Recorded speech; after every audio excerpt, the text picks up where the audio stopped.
an yuwaffiqana wa iyyakum bil ilmi nafi' wal amali shalih wa bima yuhibbuhu Allahu wa yardah. Kaum muslimin wal muslimat yang dimuliakan Allah Subhanahu wa taala, alhamdulillah pada kesempatan sore kali ini kita dipertemukan oleh Allah Subhanahu wa taala dalam semulia-mulia majelis, taman di antara taman-taman surga.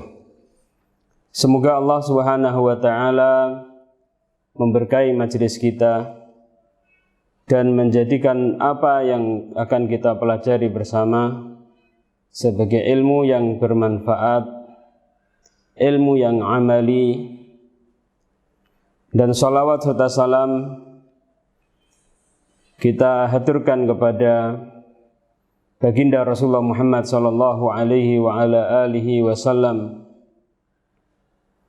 dan kepada keluarganya, sahabat-sahabatnya, dan para pengikutnya dalam kebaikan hingga akhir zaman. Bapak ibu-ibu yang dimuliakan Allah Subhanahu wa taala, insyaallah taala dengan senantiasa mohon taufik dan inayah dari Allah Subhanahu wa taala, setiap Jumat sore ba'dal asar kita akan mempelajari bersama silsilah pengobatan nabawiyah. Insyaallah taala pada pertemuan yang pertama ini dan juga pada beberapa pertemuan yang berikutnya kita akan membahas permasalahan yang berkaitan dengan ar-ruqyah an-nafi'ah lil amradis syai'ah. Ruqyah yang bermanfaat bagi penyakit-penyakit yang menyebar luas di masyarakat. Bapak ibu-ibu yang dimuliakan Allah Subhanahu wa taala, pengobatan yang dilakukan oleh baginda Rasulullah Muhammad sallallahu alaihi wa ala alihi wasallam sebagaimana disebutkan dalam kitab Zadul Ma'ad ada 3 macam. Yang pertama, pengobatan Nabi sallallahu alaihi wa ala alihi wasallam dengan menggunakan al-adwiyatu at-tabi'iyah, obat-obat yang alami, obat-obat yang didapatkan secara hissi di sekitar kita. Seperti misalnya Rasulullah Muhammad sallallahu alaihi wa ala alihi wasallam berobat menggunakan hijamah. Dan Rasulullah sallallahu alaihi wasallam menganjurkan kita untuk berobat dengan menggunakan habbat sauda, menggunakan sunis, atau yang dikenal di negeri kita pada saat sekarang ini ataupun pada masa yang lampau, pada zaman nenek moyang kita dulu, dengan nama jinten hitam dan lain-lainnya. Kemudian yang kedua adalah al-adwiyatu al-ilahiyatu, obat-obat yang sifatnya adalah ilahiyah, obat-obat maknawiyah, obat-obat yang sifatnya adalah non materi, obat-obat spiritual yang berupa ruqyah, membacakan doa-doa yang ada di dalam Al-Quran atau ada dalam sunnah-sunnah Rasulullah Muhammad sallallahu alaihi wa ala alihi wasallam, atau membaca ayat-ayat Al-Quran dengan niat ayat-ayat Al-Quran tersebut sebagai pengobatan. Seperti yang dilakukan oleh Rasulullah Muhammad SAW apabila beliau merasa sakit, beliau membaca Qul huwallahu ahad, Qul a'udzu birabbil falaq, dan Qul a'udzu birabbin nas. Kemudian ditiupkan di tangan beliau yang mulia dan diusapkan ke jasad beliau yang mulia yang mengalami rasa sakit. Kemudian yang ketiga adalah yang muraqabah baina tabi'iyah wal ilahiyah, yang bercampur antara obat yang ilahiyah dan tabi'iyah. Seperti misalnya Rasulullah Muhammad sallallahu alaihi wa ala alihi wasallam mengobati luka dengan memasukkan jari beliau yang mulia, kemudian mengambil ludah dan kemudian mengambil debu dan kemudian diletakkan pada bagian yang luka dengan mengucapkan Bismillahi biturbati ardina biriqi ba'dina yushfa saqimuna, dengan menyebut nama Allah Subhanahu wa ta'ala, dengan lantaran riq, dengan lantaran dari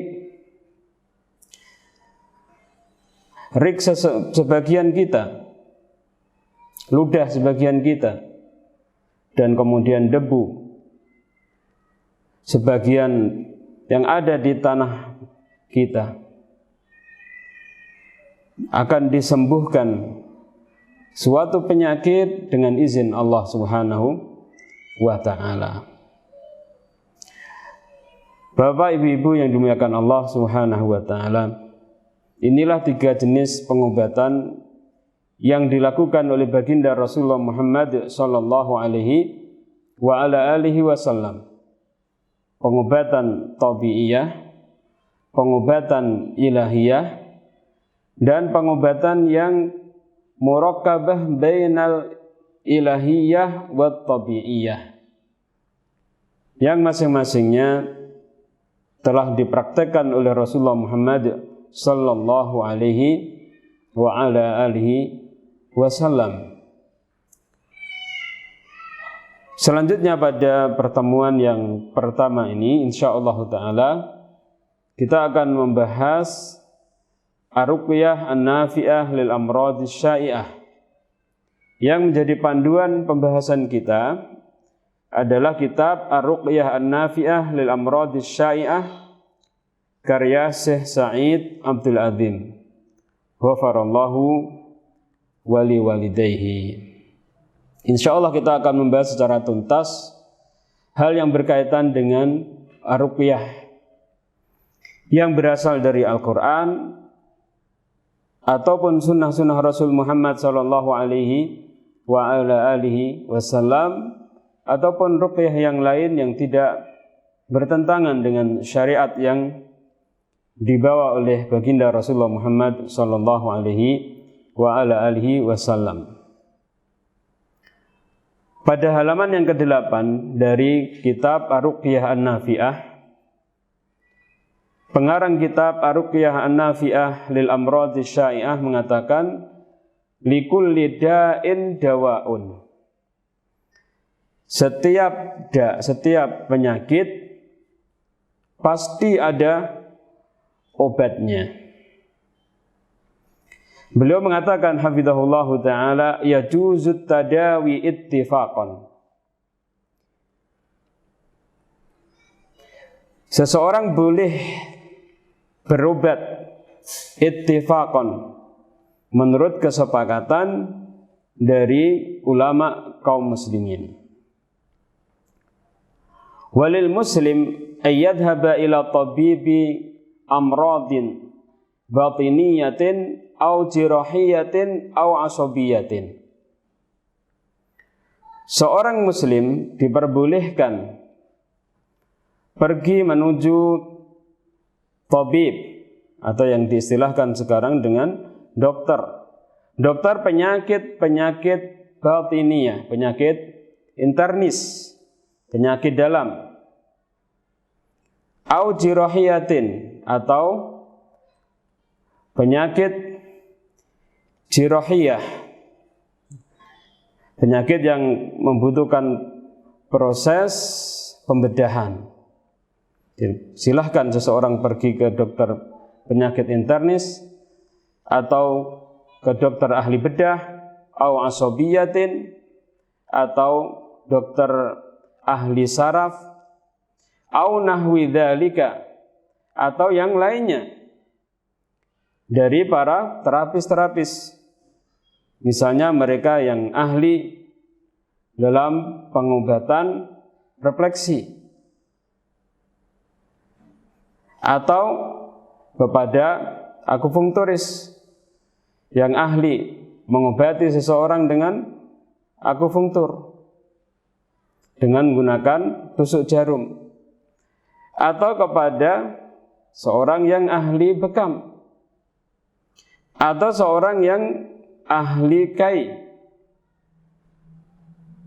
ahli mengobati penyakit-penyakit kronis dengan menggunakan sistem kai,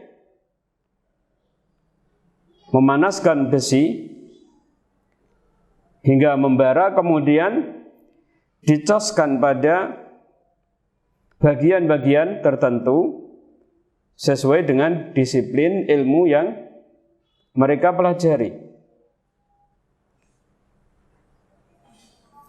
Ataupun ahli terapi-terapi yang lainnya yang memang bersifat ilmiah, tidak bertentangan dengan syariat kita yang mulia, syariat yang dibawa oleh baginda Rasulullah Muhammad sallallahu alaihi wa ala alihi wasallam, liyushakhisa lahu maradahu, agar dokter tersebut ataupun para terapis tersebut memeriksa sakitnya, wa yu'alijahu bima yunasibuhu minal adwiyatil mubahati syar'an, dan mengobatinya dengan obat yang mubah secara syar'i, yang sesuai dengan penyakitnya.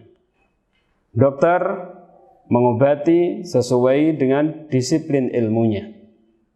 Para terapis mengobati sesuai dengan disiplin ilmunya. Ahli refleksi memeriksa penyakit seseorang dengan menggunakan teori-teori yang mereka pakai. Menggunakan teori zona dalam tubuh, teori meridian yang ada di dalam tubuh, ataupun teori-teori mereka yang memang mereka pelajari sesuai dengan disiplin ilmu yang mereka miliki. Dan alhamdulillah Allah Subhanahu wa taala memberikan juga keistimewaan pada disiplin ilmu tersebut. Demikian juga akupunktur misalnya. Mereka meneliti penyakit seseorang sesuai dengan disiplin mereka. Bagaimana mendeteksi penyakit melalui lidah, kemudian melalui mata, kemudian juga melalui hidung, dan lain-lainnya. Dan dokter konvensional sesuai dengan disiplin ilmu yang mereka miliki, mereka memeriksa, mendeteksi penyakit seseorang dan mengobatinya sesuai dengan disiplin ilmu yang mereka miliki. Li'anna dzalika min babil akhdhi bil asbabil 'atiyah. Karena hal itu merupakan bab mengambil sebab-sebab yang 'atiyah. Sebab-sebab yang sesuai dengan adat dan kebiasaan yang berlaku di masyarakat. Wala yunafi tawakkula 'ala Allah. Dan hal itu tidaklah bertentangan dengan prinsip bertawakal kepada Allah Subhanahu wa taala. Wa qad anzalallahu subhanahu wa ta'ala da'a wa anzala ma'ahu dawa'a. Dan sungguh Allah Subhanahu wa taala telah menurunkan obat dan menurunkan penyakit dan menurunkan obat bersamanya. Wa arafa dzalika man arafahu wa jahilahu man jahilahu. Dan mengetahui hal tersebut orang yang mengetahuinya, dan tidaklah mengetahuinya orang yang tidak mengetahuinya. Allah Subhanahu wa taala telah menurunkan penyakit dan juga telah menurunkan obatnya. Namun kadang ada seseorang yang diberi ilmunya oleh Allah Subhanahu wa taala, dan kadang ada seseorang yang tidak diberi ilmunya oleh Allah Subhanahu wa taala. Kadang ada penyakit yang sangat berat. Allah Subhanahu wa taala memberikan ilmu kepada seseorang untuk mengobatinya dengan obat yang sangat sepele. Ada penyakit yang berat, namun ditangani oleh seorang profesor spesialis penyakit tersebut. Namun Allah Subhanahu wa taala belum menyingkap ilmunya yang berkaitan dengan obat penyakit tersebut. Begitulah hikmah Allah Subhanahu wa taala dalam sebuah penyakit yang diturunkan oleh Allah Subhanahu wa taala di muka bumi ini. Dan begitulah hikmah Allah Subhanahu wa taala berkaitan dengan obat yang diturunkan oleh Allah Subhanahu wa taala di muka bumi ini. Allah Subhanahu wa taala menurunkan penyakit dan menurunkan bersamanya obatnya. Namun kadang Allah Subhanahu wa taala memberikan ilmu obat dan pengobatan penyakit tersebut kepada orang tertentu dan menutupinya dari orang yang lain. Faqad akhrajal Bukhari an Abi Hurairah radhiyallahu taala anhu. Sungguh Al-Imam Bukhari dari sahabat Abu Hurairah radhiyallahu taala anhu telah mengeluarkan sebuah riwayat anna Rasulullah sallallahu alaihi wasallam, bahwasanya Rasulullah sallallahu alaihi wasallam qala, beliau bersabda, ma anzalallahu min da'in. Tidaklah Allah Subhanahu wa taala menurunkan suatu penyakit illa anzala lahu dawaan, melainkan Allah Subhanahu wa taala telah menurunkan obat untuknya. Ma'asyiral muslimin wal muslimat yang dimuliakan Allah Subhanahu wa taala, di dalam hadis yang mulia ini Nabi sallallahu alaihi wasallam mengatakan ma anzalallahu min da'in. Kalau kita perhatikan perkataan min da'in di sini sifatnya adalah umum. Semua penyakit. Kenapa demikian? Dalam istilah ismu usul disebutkan bahwa min da'in di sini adalah kata dalam bahasa Arab yang bersifat nakirah, belum tertentu, yang berada di dalam konteks kalimat yang nafi, yang negatif, ma anzalallah min da'in, sehingga maknanya adalah umum. Berarti tidaklah Allah Subhanahu wa taala menurunkan min da'in, suatu penyakit, apapun jenis penyakit tersebut.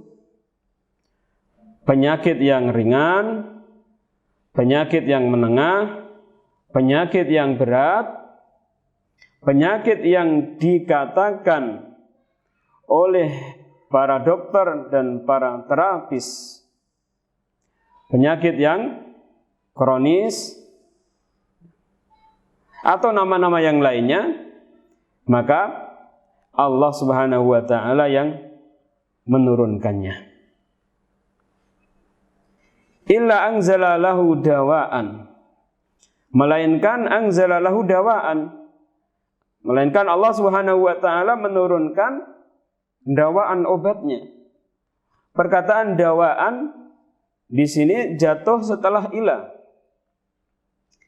dan setelah konteks kalimat yang sifatnya adalah negatif untuk menunjukkan adanya hasr, artinya menunjukkan kepada sebuah kepastian. Allah Subhanahu wa taala tidaklah menurunkan penyakit apapun, melainkan pasti Allah Subhanahu wa taala menurunkan obatnya. Dengan demikian, hendaknya ketika kita ingin mengobati suatu penyakit, kita harus pahami kaidah ini dengan sebaik-baiknya. Ma anzalallahu min da'in illa anzalalahu dawaan. Wa fil hadisi, dan di dalam hadis yang lain yang diriwayatkan oleh Imam Muslim dan lain-lainnya, likulli da'in dawaun, bagi setiap penyakit ada obatnya. Perkataan kul di sini memiliki makna umum. Bagi semua penyakit pasti ada obatnya. Wa idza asabat dawa'u da'a bari'a biidnillahi ta'ala. Apabila obat tepat mengenai penyakitnya, bari'a biidnillahi ta'ala, akan sembuh dengan izin Allah Ta'ala. Wa inda Tirmidzi, dan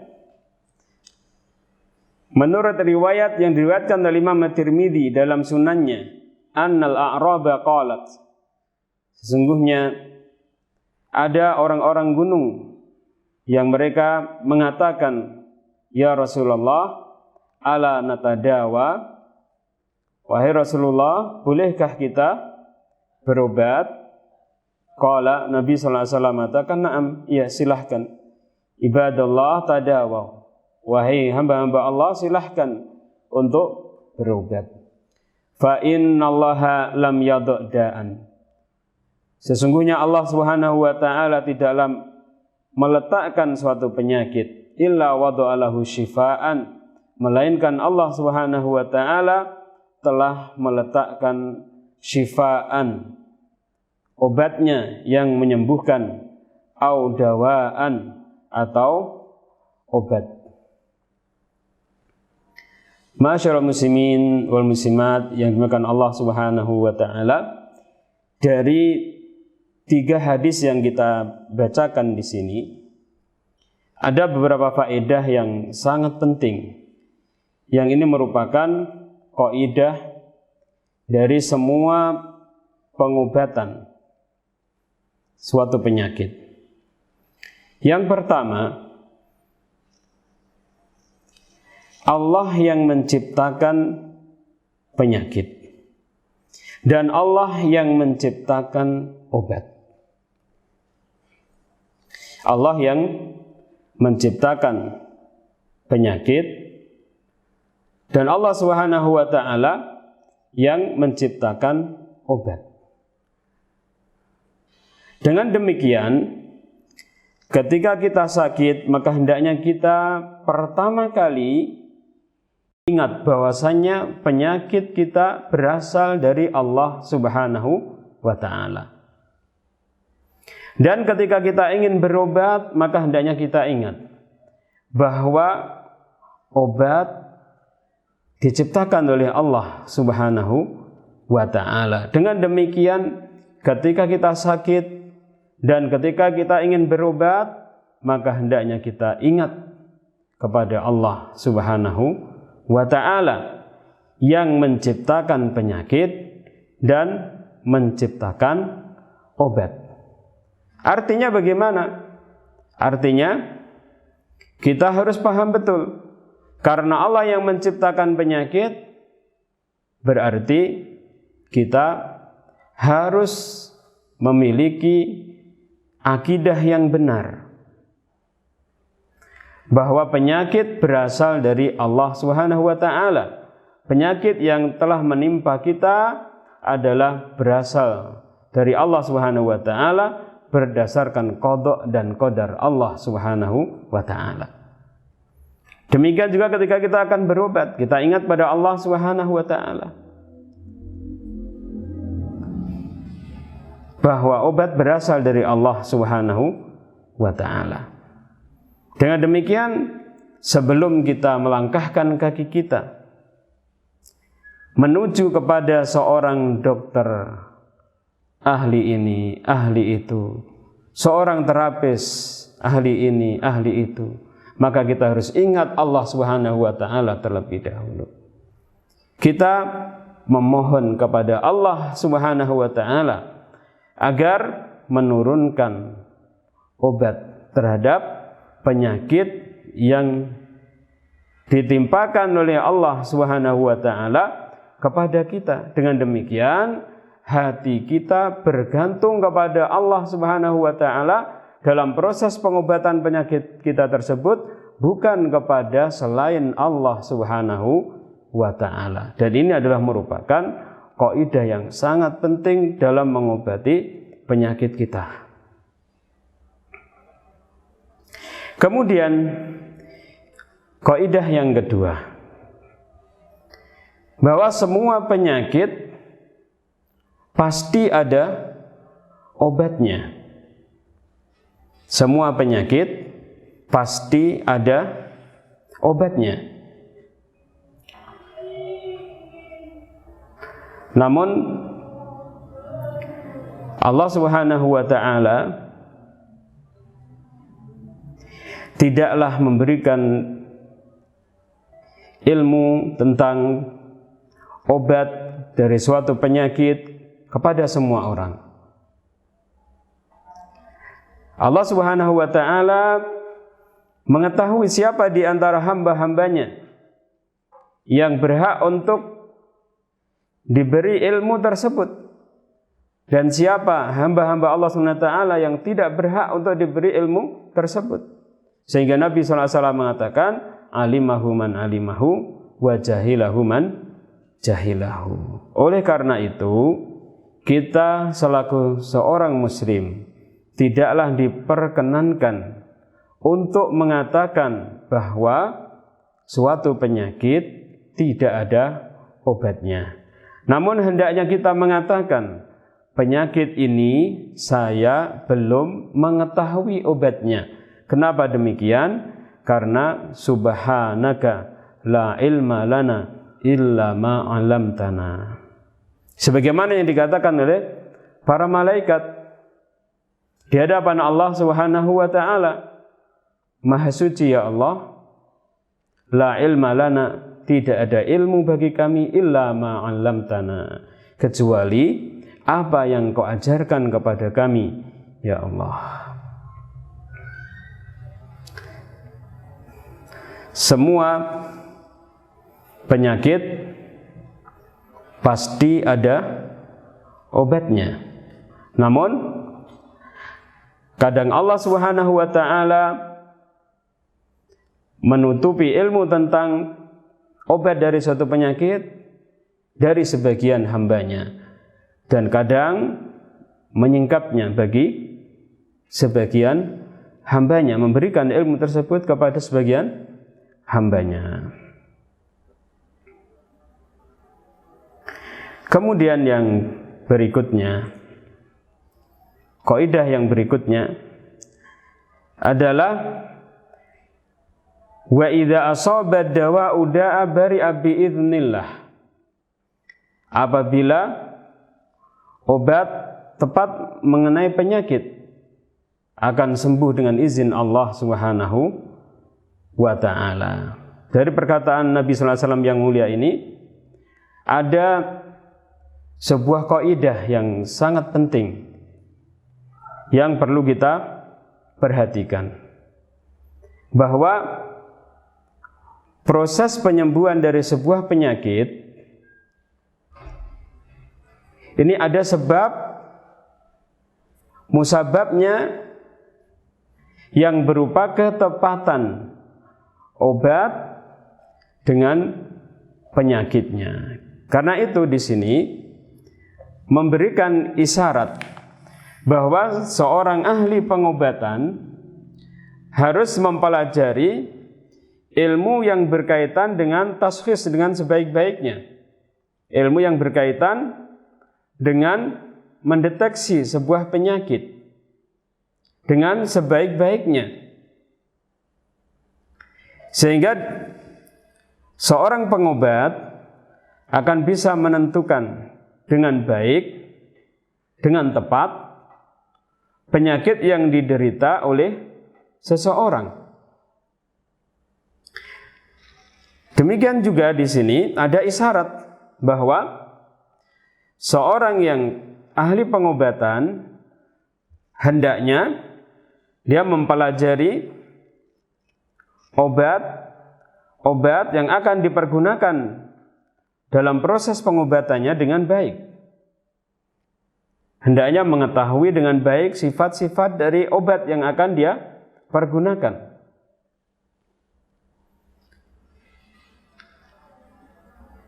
Obat ini adalah obat antibiotik, obat yang bersifat analgesik, antiviretik, antitusis, dan lain-lainnya, maka harus benar-benar paham tentang obat yang akan dia pergunakan. Kemudian setelah paham jenis penyakit dan kemudian jenis obat, maka harus paham dengan baik bagaimana tata cara pengobatan. Tata cara pengobatan yang baik sesuai dengan disiplin ilmu yang dia miliki, maka harus dipahami dengan sebaik-baiknya.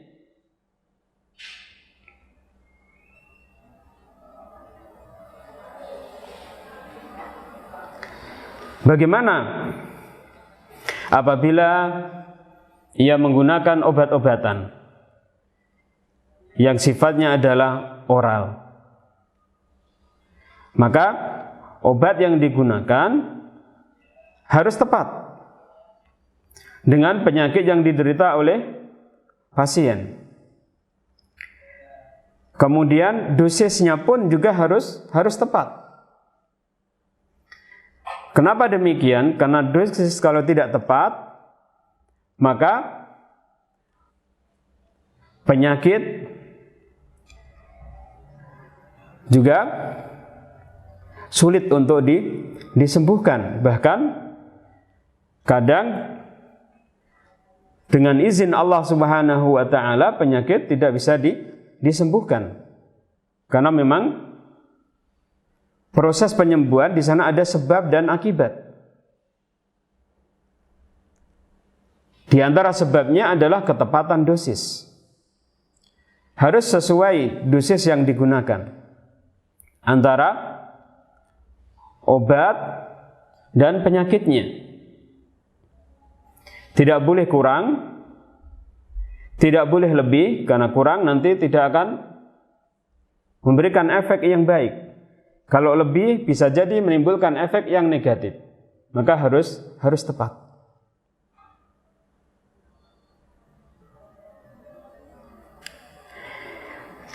Dan bahkan juga seorang terapis harus mengetahui kapan seseorang dia tidak perlu untuk diberikan obat secara oral.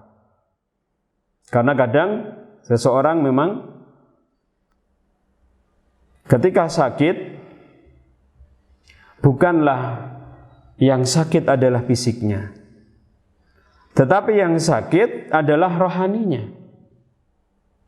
Sehingga ketika dia tidak sakit, merasa dirinya sakit. Yang seperti ini juga harus dipahami. Karena itu seorang pengobat, selain mempelajari tentang penyakit, obat, dan kemudian sistem pengobatan, maka hendaknya juga mempelajari tentang sifat-sifat dan tabiat dari pasien. Hendaknya melengkapi ilmu yang dia miliki dengan ilmu yang berkaitan dengan kejiwaan, sehingga nanti bisa memahami dengan baik kejiwaan dari pasien, yang itu sangat membantu dalam proses pengobatan. Guru kami dulu pernah mengatakan bahwa pasien-pasien beliau yang datang kepada beliau kadang tidak dikasih obat kecuali hanya air saja, disuntik dengan air, disuntik dengan menggunakan air saja, atau dikasih obat yang berupa oral, namun obatnya isinya hanya tepung saja, atau isinya hanya puder dari ganggang laut, atau apa yang biasa digunakan untuk bikin agar-agar itu ya, tepung agar-agar itu mas ya, tepung agar-agar dimasukkan dalam selongsong kapsul, dikasihkan pada pasiennya, dan ternyata sembuh. Nah, kenapa demikian? Karena memang ternyata ada sebagian pasien yang sebenarnya dia nggak sakit. Nah, ini harus dipahami juga oleh seorang pengobat. Tidak mesti semua penyakit harus dikasih obat.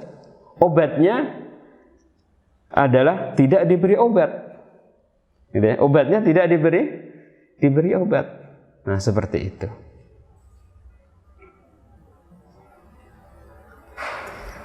Jadi intinya seseorang harus paham tentang apa tadi? Satu, penyakit. Kemudian yang kedua adalah obat. Kemudian yang ketiga tata cara pengobatan. Dan kemudian juga dibarengi itu dengan ilmu yang berkaitan dengan psikologi dari orang yang sakit. Wa idza asaba dawa'u da'a bari'a bi idznillah. Jadi dosis dari obat harus tepat. Walaupun sebaik apapun obat kita, kalau seandainya dosisnya tidak tepat, maka manfaatnya kurang. Bahkan kadang sama sekali tidak memberi manfaat dengan izin Allah Subhanahu wa ta'ala. Kalau kelebihan, maka bisa menimbulkan penyakit. Kadang ada sebuah penyakit yang diobati dengan sesuatu yang sangat sepele sekali, dengan sangat sepele sekali. Dan kalau banyak, maka justru malah akan menimbulkan dampak yang lain. Seperti misalnya orang yang terkena penyakit mah. Penyakit mah, dulu guru kami kalau mengobati orang sakit mah menggunakan temulawak, itu bukan satu bongkol gitu temulawak itu, tapi hanya sedikit sekali, satu pucuk jari kelingking kita ini sedikit sekali. Ya. Kenapa? Karena kalau banyak nanti akan merangsang nafsu makannya, sehingga mamahnya bukan sembuh, tapi justru malah bertambah parah.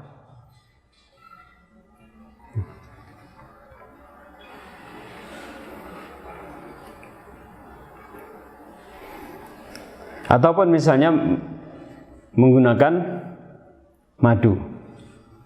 Nah, sebagian kaum muslimin memahami bahwa karena madu itu sebagai obat, maka minumnya luar biasa. Ya. Minumnya luar biasa. Pagi hari 3 sendok, siang hari 3 sendok, malam hari 3 sendok. Bukan seperti itu. Ya, bukan seperti itu. Madu apabila digunakan untuk merawat penyakit-penyakit yang sifatnya kronis, justru malah bukan digunakan dalam dosis yang tinggi. Kalau kita diajari dulu oleh guru kita, menggunakan madu seperti misalnya untuk mengobati penyakit diabetes, hanya dengan menggunakan 3 tetes madu. Tapi madunya adalah tentu harus madu yang apa, Mas? Ya, madu yang murni, yang asli. Madu yang betul-betul diambil dari tubuh lebah, dan lebah tersebut betul-betul mengkonsumsi sesuatu yang alami.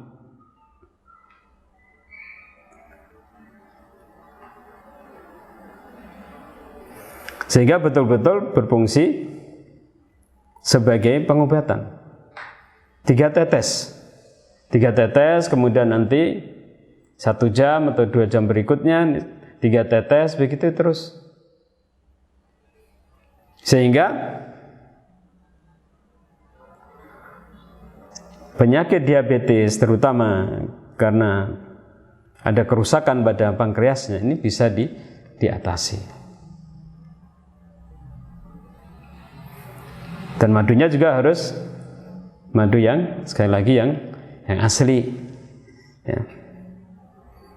Mungkin yang masnya dari Kalimantan ini mungkin yang betul-betul diambil dari hutan tanpa ada campuran apa-apa, dan lebahnya tidak dikasih makan makanan yang tidak alami seperti gula misalnya, atau konsentrat, atau ya, sesuatu yang dipahami oleh saudara-saudara kita yang memang ternak madu.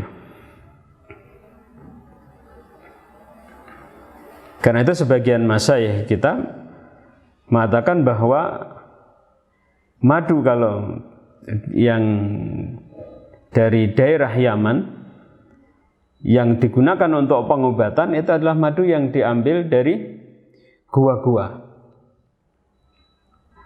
yang sulit untuk mengambilnya, itu untuk pengobatan. Adapun untuk tijariyah dan kemudian untuk makan atau minum, madu-madu biasa, madu-madu ternak, yang itu pun insya Allah Allah memberikan kebaikan pada madu tersebut. Jadi likulli da'in dawa'un wa idza asaba dawa'u da'a bari'a biidznillah. Pengobatan itu ada seninya yang memang perlu dipelajari. Sehingga obat yang digunakan akan memberikan efek pengobatan yang baik. Kemudian yang berikutnya, kaidah yang berikutnya yang perlu kita pahami adalah kesembuhan berasal dari siapa? Allah Subhanahu wa ta'ala. Jika kesembuhan berasal dari Allah Subhanahu wa ta'ala, maka kita berobat kepada dokter, kita berobat kepada ahli terapis, dan jangan berharap kesembuhan dari mereka, tetapi berharap kesembuhan dari Allah Subhanahu wa ta'ala, dan mereka hanya sebagai sebab saja. Seseorang terkena sakit mah kronis, misalnya pergi ke ahli penyakit mah, dokter, seorang dokter yang ahli, silahkan, itulah syariat yang disyariatkan dalam agama kita. Tetapi ketika melangkahkan kakinya keluar dari rumahnya menuju dokter tersebut, mengharapkan kesembuhan dari siapa? Dari Allah Subhanahu wa taala, bukan dari dokter. Maka ini harus dipahami dengan sebaik-baiknya. Tidak boleh kita berharap kesembuhan dari selain Allah Subhanahu wa taala. Kesembuhan hanya berasal dari Allah Subhanahu wa taala.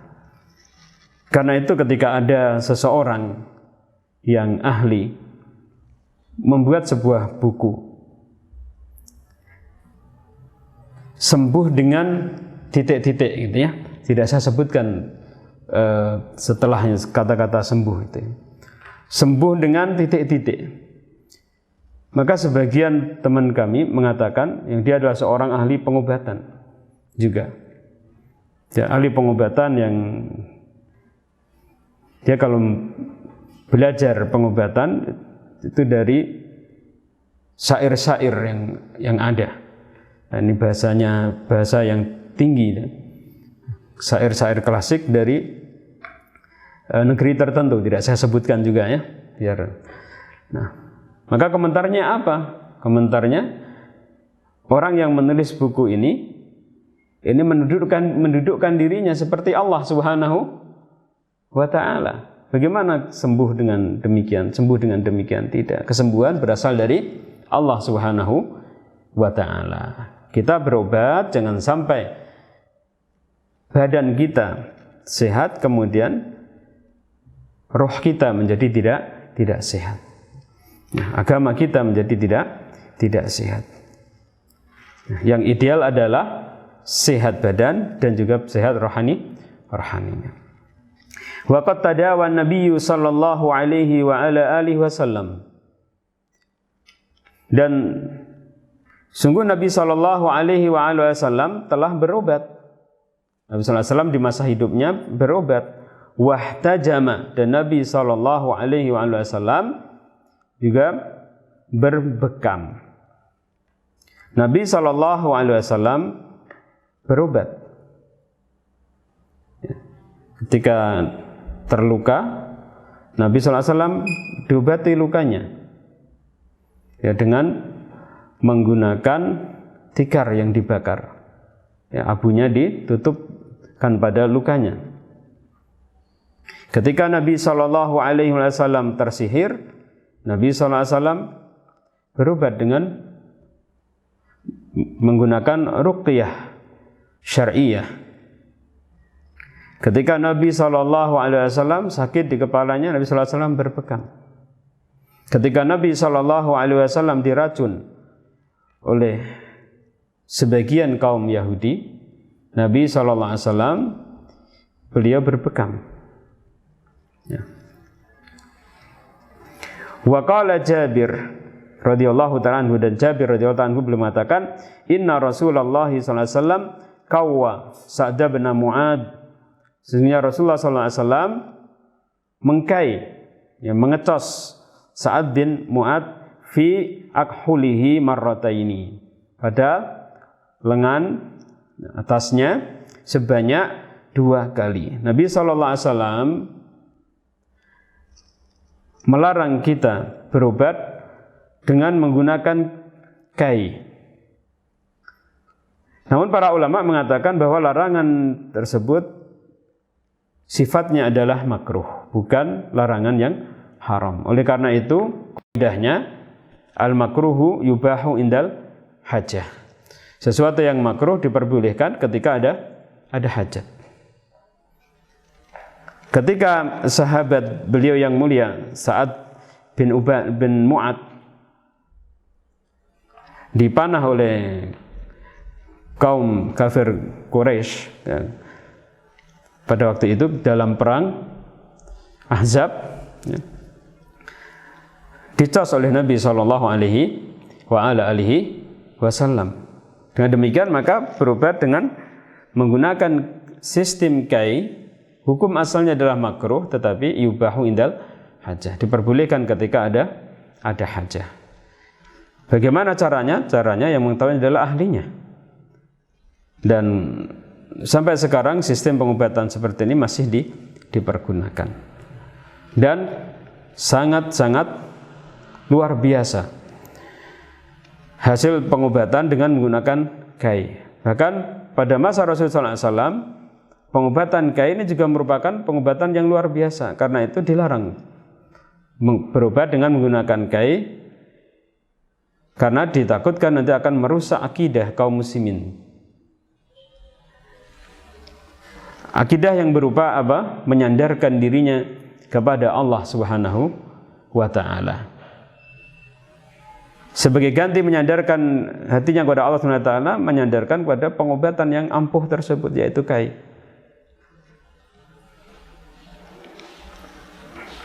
Jadi tentunya berlainan dengan sebagian kita. Kadang sebagian kita, apabila kita dikatakan bahwasanya obat kita ampuh, pengobatan kita ampuh, dan seterusnya, ini kadang ada perasaan berbangga diri. Seorang yang mukmin yang sejati ketika seperti itu tidak berbangga diri, justru malah semakin tawadhu di hadapan Allah Subhanahu wa taala dan tawadhu di hadapan manusia dan merasa takut di hadapan Allah Subhanahu wa taala. Jangan-jangan orang-orang yang berobat pada dirinya nanti akan salah, ya, etikotnya yang berkaitan dengan tawakal kepada Allah Subhanahu wa taala. Wa qad bawwabal ulama kal Imam Muslim wa ghairihi. Para ulama telah membuat bab seperti Imam Muslim dan selainnya, babun likulli da'in dawaun. Bab bagi setiap setiap penyakit ada obatnya. Isnadan li hadhihi nususis sabitati anin Nabi sallallahu alaihi wa ala alihi wasallam. Karena bersandar kepada nas-nas yang sahih dari Nabi sallallahu alaihi wa ala alihi wasallam. Wala syakka anna hadhil ahaditsa taftahu abwabar raja'i wal amal amamal musabina wa ghairihim. Tidak diragukan lagi bahwasanya hadis-hadis ini membuka pintu harapan bagi orang-orang yang sakit dan selain mereka. Ketika seseorang sakit, kemudian kita katakan bahwa penyakit Anda pasti ada obatnya. Tentu apa yang akan terjadi? Dia akan apa? Memiliki harapan kesembuhan. Berlainan kalau kita katakan bahwa penyakit Anda ini tidak ada obatnya, maka tentunya apa yang terjadi? Dia sudah merasa apa? Ciut hatinya. Bahkan bisa jadi putus asa. Dan kadang klaim yang seperti ini pun juga tidak sesuai dengan kenyataan. Klaim yang seperti ini kadang tidak sesuai dengan kenyataan. Karena itu hendaknya kita rubah. Kalau kita mengobati seseorang, maka jangan dikatakan penyakit Anda tidak ada obatnya. Katakan kepada mereka, Allah Subhanahu wa taala menurunkan penyakit, pasti menurunkan obatnya. Dan kita berharap Allah Subhanahu wa taala menyingkap bagi kita ilmu yang sebelumnya tidak diberikan kepada kita. Seorang dokter misalnya mengobati pasiennya, ini pasien ini sulit untuk diobati. Minta kesembuhan penyakit pasiennya kepada Allah Subhanahu wa taala. Ambil air wudu, salat 2 rakaat, berdoa kepada Allah Subhanahu wa taala, ya Allah tunjukkan obat bagi pasien saya ini. Sekali tidak dikabulkan oleh Allah Subhanahu wa taala, bisa 2 kali, bisa 3 kali. Karena itu seorang dokter harus banyak mendekatkan diri kepada Allah Subhanahu wa taala. Seorang dokter ini adalah qarinul ulama dalam masalah pengobatan. Ini orang yang mendekati dari para ulama dalam masalah ilmu pengobatan ataupun terapis juga begitu. Karena itu dokter, terutama yang muslim, harus berusaha selalu mendekatkan diri kepada Allah Subhanahu wa taala agar Allah Subhanahu wa taala membukakan pintu-pintu pengobatan yang suatu saat mungkin hanya didapatkan oleh seseorang hanya melalui ilham dari Allah Subhanahu wa taala kepada hamba-hambanya yang mendekatkan diri kepada Allah Subhanahu wa taala. Mungkinkah seperti itu? Sangat mungkin. Anda seorang ahli, Anda punya ilmunya, tahu penyakitnya, tahu obatnya. Tapi kenapa dok pasien saya ini belum sembuh-sembuh misalnya? Minta petunjuk kepada Allah Subhanahu wa taala. Sebelum menangani pasien, berdoa kepada Allah Subhanahu wa taala, mudah-mudahan Allah menunjukkan pengobatan yang terbaik bagi pasiennya. Kalau seandainya menghadapi penyakit yang sangat sulit, begitu. Berdebe-debe di hadapan Allah Subhanahu wa ta'ala, bukan bersandar hanya dengan pengetahuan yang dia miliki saja. Kemudian mengatakan, mohon maaf Bapak, penyakit Anda tidak ada obatnya. Padahal Nabi SAW mengatakan, likulli da'in dawaun. Alangkah indahnya kalau kemudian kita katakan kepada pasien, penyakit pasti ada obatnya Pak. Mari kita berusaha. Anda berusaha, saya juga berusaha. Namun ingat, kita dibatasi oleh takdir Allah Subhanahu wa ta'ala. Kalau Allah Subhanahu wa ta'ala mentakdirkan lain, maka kita akan terkena apa yang disabdakan oleh Nabi sallallahu alaihi wasallam, bahwa semua penyakit ada obatnya. Kecuali apa? Kecuali dua, kematian dan tua. Tua ini tidak bisa diobati. Dan kematian ini tidak bisa diobati. Tidak ada orang yang bisa mengobati penyakit tua dan kematian. Kalau penyakit tua, ini kalau seandainya kita ikuti perkataan sebagian ulama yang mengatakan bahwasanya tua adalah penyakit, maka itu penyakit. Kalau bukan, maka berarti tua itu bukan penyakit. Ya. Jadi proses dalam kehidupan ya, yang memang telah ditakdirkan oleh Allah Subhanahu wa ta'ala. Kemudian wa tadfa'ul ulama ila badril wus'i wal mazidi minal juhdi liktisyafil adwiyati allati khalaqaha Allahu lil idaz wa ghairihi minal amrad, dan mendorong para ahli ilmu untuk mencurahkan kemampuannya dan kesungguhannya untuk menyelidiki obat-obat yang diciptakan oleh Allah Subhanahu wa taala untuk penyakit AIDS misalnya, ataupun yang selainnya. Penyakit AIDS yang konon sampai sekarang belum ditemukan obatnya, atau penyakit yang lain yang memang belum ditemukan obatnya. Walaysa li ahadin an yai'asa min rauhillah, dan tidak boleh seseorang berputus asa dari rahmat Allah Subhanahu wa ta'ala. Innahu la yai'asu min rauhillahi illal qaumul kafirun, sesungguhnya tidaklah berputus asa dari rahmat Allah Subhanahu wa ta'ala kecuali orang-orang yang kafir. Wa minal ma'lum annal basyariyata ma zalat tajhalul katsira min asraril qaun fima yata'allaqu bitibbi wa ghairihi, dan telah dimaklumi bahwasanya manusia masih senantiasa tidak mengetahui kebanyakan rahasia-rahasia dari sesuatu yang ada di alam semesta ini yang berkaitan dengan ilmu pengobatan dan selainnya.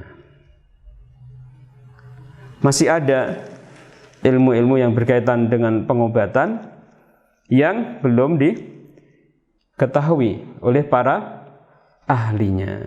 Saya masih ingat dulu sebelum tahun 2000, ketika saya mendapatkan pengajaran bekam dari sebagian guru saya. Pada waktu itu teman-teman dari kedokteran, mereka belum banyak mengenal bekam. Dan bahkan sebagian mereka pada waktu itu mengatakan bahwasanya bekam itu bukan pengobatan yang bermanfaat. Itu dulu sebelum tahun 2000-an. Namun kemudian pada perkembangannya, alhamdulillah, ternyata Allah SWT membukakan ilmu bagi kita semuanya, bahwa ternyata bekam bermanfaat. Dan bahkan saya juga masih ingat sekali bahwa sebelum tahun 2000, sekitar tahun 91-an, Ketika kita belajar dalam Sahih Bukhari, di sana ada kitabut tib, ada perkataan inna hadil hubaibata syifa'un min kulli da'il sam. Sesungguhnya biji-bijian yang kecil ini yang berwarna hitam, yang kemudian itu adalah habatus sauda atau habatul barakah atau sunis atau jintan hitam. Itu adalah merupakan obat bagi semua penyakit illa sam kecuali sam. Pada waktu itu banyak sekali yang belum paham tentang habatus sauda. Ya. Namun alhamdulillah kemudian ternyata setelah berikutnya kemudian Allah Subhanahu wa taala menyingkap ilmu tersebut dengan baik bagi kita semuanya. Jadi betapa banyaknya ilmu yang asalnya kita tidak mengetahuinya, kemudian Allah Subhanahu wa taala membukakan ilmunya bagi kita, dan masih banyak lagi ilmu-ilmu yang lain yang kita belum mengetahuinya. Ala raghmi min za'mi tatawwuril ilmi. Ya, meskipun manusia menyangka adanya tatawur ilmi, adanya kemajuan dalam bidang ilmu pengetahuan. Fama zalat amradun katsiratun la yu'rafu sababuha. Senantiasa banyak penyakit yang belum diketahui sebabnya, wala ilajuha, dan juga obatnya, hatta yaumina hadza, hingga hari kita ini. Masih banyak penyakit yang Allah Subhanahu wa taala belum memberikan ilmunya kepada kita. Sebabnya apa dan obatnya apa? Ya, sampai sekarang ini. Ini menunjukkan bahwasanya memang kita ini lemah. Dan Allah Subhanahu wa taala yang menurunkan penyakit, dan Allah Subhanahu wa taala yang menurunkan obatnya. Apabila kita mengetahui ilmu penyakit tertentu, sebab-sebabnya, kemudian obatnya dan cara menggunakan obat tersebut, bagian tersebut, ini adalah dari Allah Subhanahu wa taala. Ini semuanya mendorong kita semuanya, para pengobat, baik para dokter ataupun terapis, untuk mendekatkan diri kepada Allah Subhanahu wa taala dan tidak memutus antara ilmu pengobatan dengan Allah Subhanahu wa taala. Dan tidak boleh seseorang berbangga diri dengan ilmu yang dia miliki, apapun ilmu yang dia miliki, ilmu agama, kemudian ilmu pengobatan, seseorang tidak boleh berbangga diri dengannya. Seorang harus bertawadhu di hadapan Allah Subhanahu wa taala dan di hadapan manusia. Bahkan sebagian orang yang ahli pengobatan diuji oleh Allah Subhanahu wa taala, dia memiliki penyakit yang dirinya sendiri tidak bisa mengobatinya dan juga orang lain. Saya punya seorang teman yang dia ahli pengobatan, luar biasa. Kalau pengobatan yang dia pelajari ini ilmunya dari syair-syair yang tidak semua orang bisa. Tapi Allah mengujinya dengan satu penyakit yang sampai sekarang juga belum bisa mengobati penyakitnya, dan orang lain juga mengobati penyakitnya. Maka kita ini lemah. Kita ini adalah hamba Allah SWT yang sangat lemah. Karena itu ketika kita diberi oleh Allah SWT ilmu pengobatan, maka jangan kita berbangga diri. Kita tawadhu di hadapan Allah SWT, di hadapan manusia, dan kita berharap ilmu yang kita miliki diberi manfaat, diberi keberkahan yang sangat banyak oleh Allah SWT.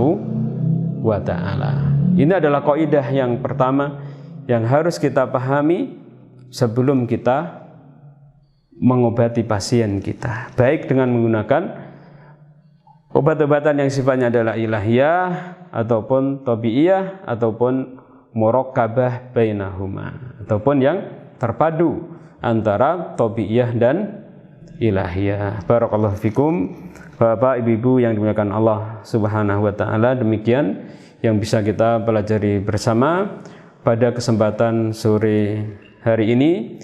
Insya Allah pada pertemuan yang akan datang pada Jumat depan kita masih membahas kitab Ar-Ruqyah An-Nafi'ah. Kita bedah tentang Ruqyah An-Nafi'ah ini dengan setuntas-tuntasnya sesuai dengan ilmu yang diberikan oleh Allah SWT kepada kita insyaallah ta'ala. Billahi taufiq wal hidayah. Semoga Allah SWT memberkahi langkah-langkah kita menggapai ridho Allah Subhanahu wa taala di dunia dan di akhirat. Allah memberkahi ilmu kita, memberkahi keluarga kita, anak-anak kita, keturunan kita, memberkahi harta kita dan memberkahi seluruh langkah-langkah kita menggapai ridho Allah Subhanahu wa taala fid dunya wa fil akhirah. Allahumma amin. Sore ini adalah hari Jumat ya, setelah asar, waktu yang mustajabah. Waktu yang tersisa kita pergunakan untuk berdoa kepada Allah SWT, berdoa kebaikan-kebaikan bagi kita semuanya, para dokter, berdoa untuk keluarganya dan pasien-pasiennya, para terapis, berdoa bagi dirinya, keluarganya, dan pasien-pasiennya, semuanya berdoa yang baik di hadapan Allah Subhanahu wa taala. Mudah-mudahan Allah menerima doa kita semuanya. Qulu qouli hadza astaghfirullah li wa lakum wa lisa'iril muslimina min kulli dzambin innahu kana ghafurur rahima. Assalamualaikum warahmatullahi wabarakatuh.